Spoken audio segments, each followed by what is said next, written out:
guys, Howard here with CLOCKS from Coldplay, which is an awesome tune. It just has a kind of hypnotic groove to it, you know, pocket and rhythm to it, and it's actually a pretty easy song to play.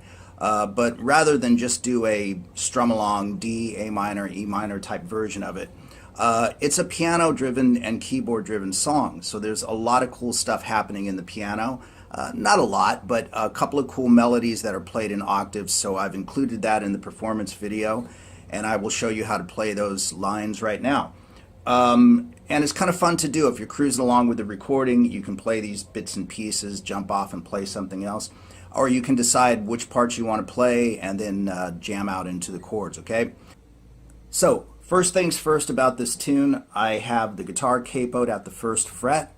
That is to put it into the proper key of the original recording. It's a piano song, of course, and so it's in a piano key, if you like. So it's much more conducive for us as guitar players to capo the first fret and play it like so. So a brief note on that. The tab on your screen is notated in relationship to the capo. So for instance, the first chord says 10, 10, 11.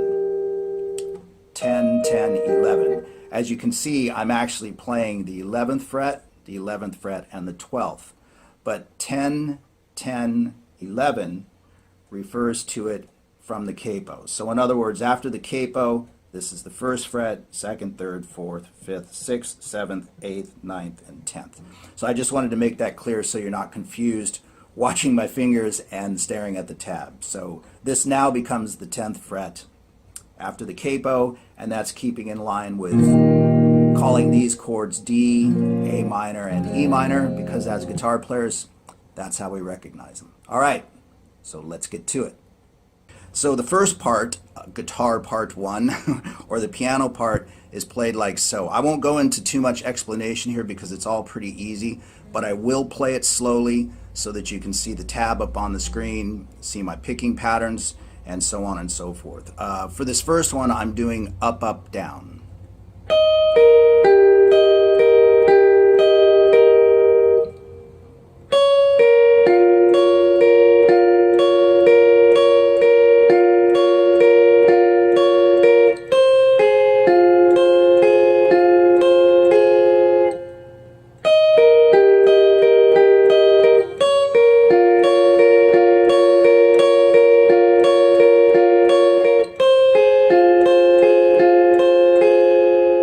Okay, and then the next guitar, what I'm calling the second guitar, is playing that part in an octave, okay?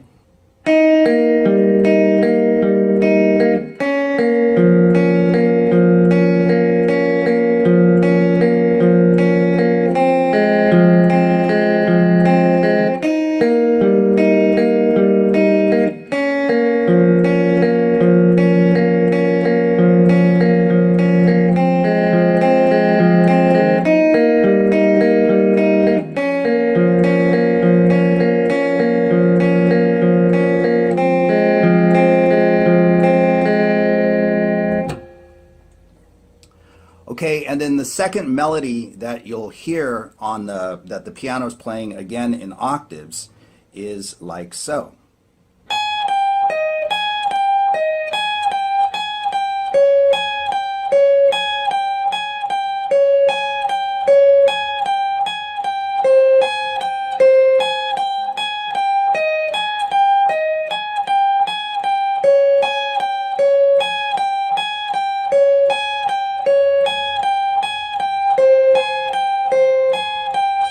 And you can pretty much use whatever fingering is comfortable for you. That's the most important thing when playing lines like this. And you can use straight alternate picking or a combination. Whatever works for you, as long as you can play it fast enough for the song, right?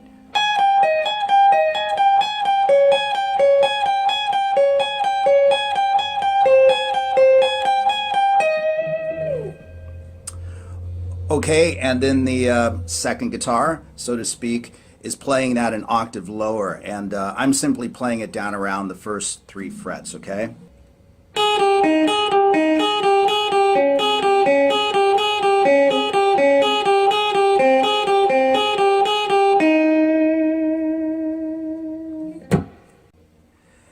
And then we move to the chords, which of course is the whole harmonic background and support of the song. It's really based on three simple chords, at least the verses and the hook and everything is, which is a D major, an A minor, and an E minor. But there's some added harmonic color in the actual recording of this. For instance, while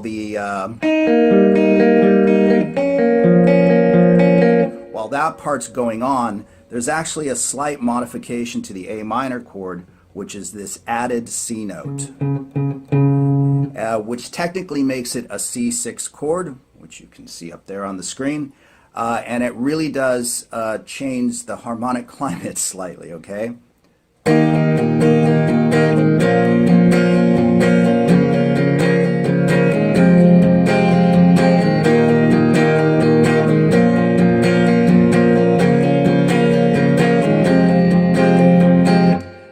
That sometimes gets missed, but that's an important part of it.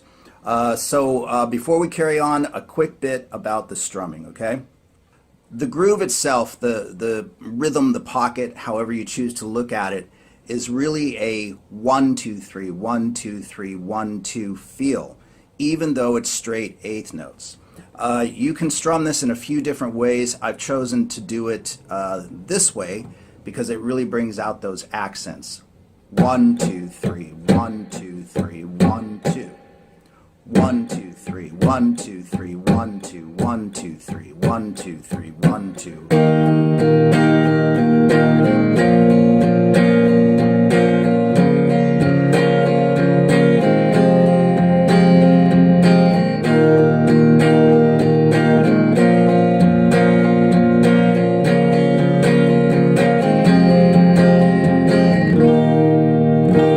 And that strumming pattern, that rhythmic feel, is used throughout the entire song. So back to the chords. So as I mentioned over the first piano melody part, the chords are actually D, A minor, C6, and E minor. And then when the vocal enters, it's just D, A minor, played twice, and then E minor.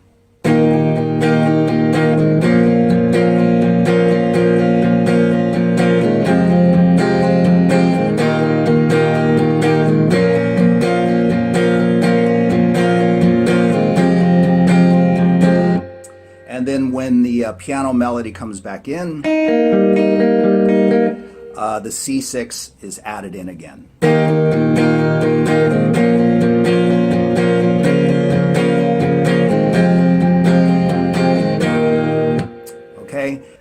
And something else that is sometimes missed is when the second piano melody comes in.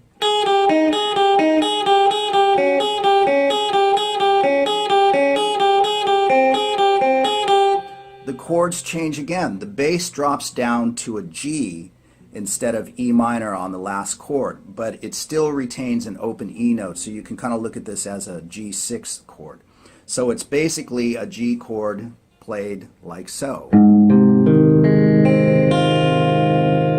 So during that section,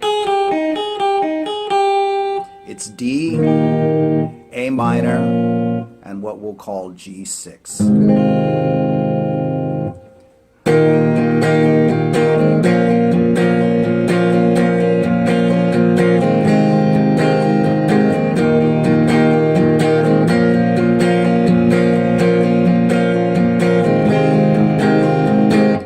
Really cool, and again, that's sometimes missed, but that's a definite part in the song when that second melody starts.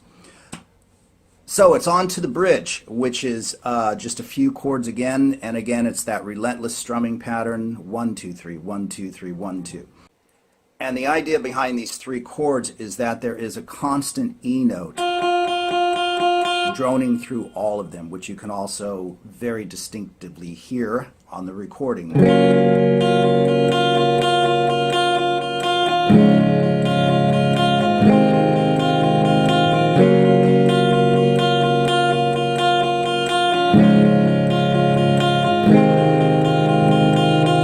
So that's kind of nice to add in there, okay?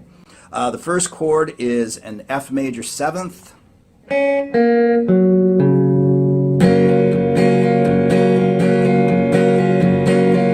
then it's a C chord, which I'm playing with a G in the bass. So you're going from there to there. This finger stays the same.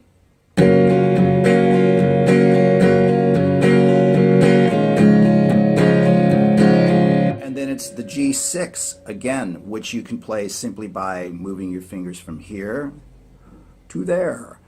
Or you can play it by going from here to there, however you like to do it.